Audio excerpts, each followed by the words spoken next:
School में हमेशा सबसे आगे, पर जिंदगी में कहीं पीछे। अक्सर ऐसा होता है ना कि जो स्टूडेंट्स एकेडमिक रेस में सबसे आगे थे, वो जिंदगी के मैराथन में कहीं हांफते हुए नजर आते हैं।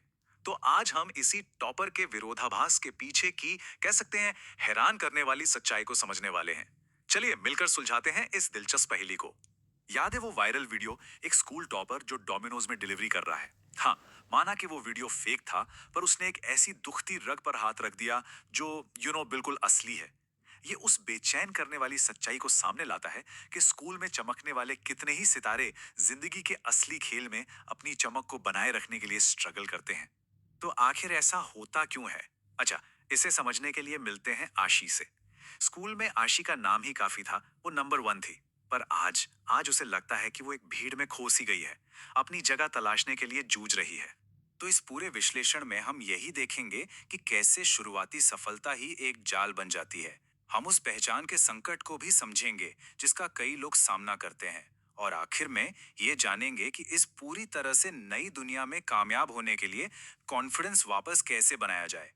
तो चलिए कहानी शुरू से शुरू करते हैं। आशी, क्लास की मॉनिटर, एक मिसाल से बस एक औसत इंसान जैसा महसूस करने तक कैसे पहुंच गई। देखिए, स्कूल में आशी की पहचान एकदम साफ थी। वो इंटेलिजेंट थी।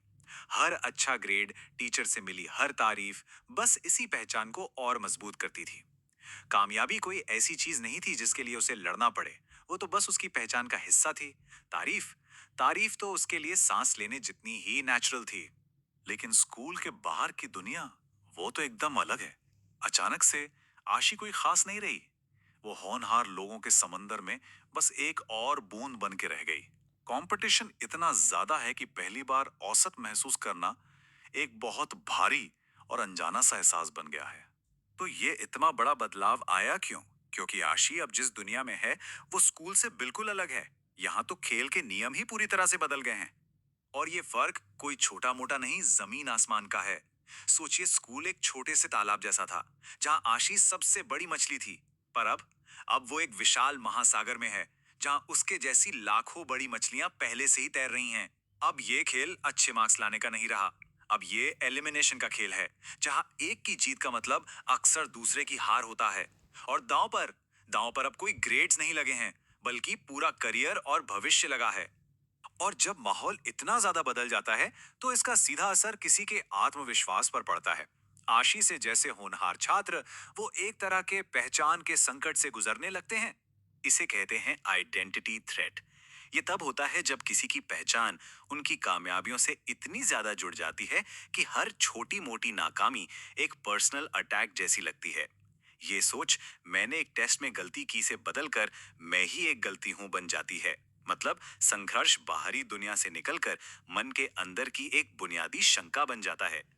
और यही सोच, यही लाइन सबसे ज्यादा मायने रखती है। जब कोई अपने संघर्ष को अपनी काबिलियत की कमी का सबूत मान लेता है, तो वो एक जाल में फंस जाता है। और आशी जैसे लोगों के लिए यही सबसे बड़ी चुनौती है। इस पहचान के संकट के पीछे एक और बहुत बड़ी वजह है, हमारा सोचने का तरीका, यानी हमारा माइंडसेट। चलिए देखते हैं कि कैसे नेचुरल टैलेंट का टैग एक जाल बन सकता है। बचपन से ही टॉपर्स को अक्सर सुनने को क्या मिलता है? तुम कितने स्मार्ट हो, ये तो गॉड गिफ्ट है। सुनने में तो ये तारीफ लगती है, लेकिन असल में ये एक फिक्स्ड माइंडसेट बनाती है। इससे कामयाबी को मेहनत का नहीं, बल्कि पैदाइशी हुनर का नतीजा मान लिया जाता है। और इसीलिए असफलता एक डरावना खतरा बन जाती है। मन में ये डर बैठ जाता है कि अगर मैं फेल हो गई, तो इसका मतलब है कि मैं उतनी स्मार्ट कभी थी ही नहीं जितना सब सोचते थे। वहीं दूसरी तरफ जिन छात्रों को हमेशा से ही ज्यादा मेहनत करनी पड़ी, उनमें कुछ और ही चीज विकसित होती है, जिसे कहते हैं ग्रिट, यानी हिम्मत और लगन। उनके लिए कड़ी मेहनत करना कोई बड़ी बात नहीं, बल्कि एक नॉर्मल प्रोसेस है। असफलताएं, वो उनकी काबिलियत पर सवाल नहीं उठाती, बल्कि उन्हें सीखने की प्रक्रिया का एक हिस्सा लगती हैं। वो फेल होने से घबराते नहीं, क्योंकि वो जानते हैं कि ये कामयाबी की तरफ बढ़ता हुआ एक और कदम है।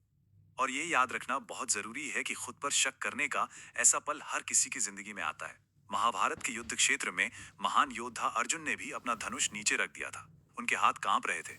अगर अर्जुन जैसा महानतम योद्धा लड़खड़ा सकता है, तो हम और आप तो फिर भी इंसान है। अच्छा, अब एक कदम पीछे हटते हैं और उस सिस्टम को समझते हैं जिसने आशी को टॉपर बनाया था। क्या ये सिर्फ उसकी काबिलियत थी, या फिर मामला कुछ और था? ये एक बहुत गहरी और बुनियादी सच्चाई है जिसे समझना जरूरी है। स्कूल में आशी की सफलता का ये मतलब नहीं था कि वो दूसरों से बेहतर थी। इसका मतलब सिर्फ ये था कि स्कूल का सिस्टम उसकी खासियतों के लिए, उसकी शक्तियों के लिए एकदम परफेक्ट बना हुआ था। सोच कर देखिए जरा, स्कूल का सिस्टम एक कितना साफ सुथरा ढांचा देता है। एक तय रूटीन, होमवर्क का लगातार प्रेशर और टेस्ट एग्जाम्स का कभी ना खत्म होने वाला सिलसिला। ये माहौल एक ऐसा रिवॉर्ड सिस्टम बनाता है जहां इनाम बहुत जल्दी और लगातार मिलता है। अच्छे मार्क्स वो तुरंत मिलने वाली खुशी की तरह हैं जो मोटिवेशन को हमेशा बनाए रखते हैं। तो अब जब खेल और नियम दोनों ही बदल चुके हैं, तो पुराने तरीकों से तो काम नहीं चलेगा। अब जरूरत है नए स्किल्स बनाने की और आत्मविश्वास को फिर से हासिल करने की। इस नई मैराथन में कामयाब होने के लिए अब बिल्कुल अलग तरह के हुनर चाहिए। इमोशनल स्टेबिलिटी चाहिए ताकि उतार चढ़ाव को संभाला जा सके।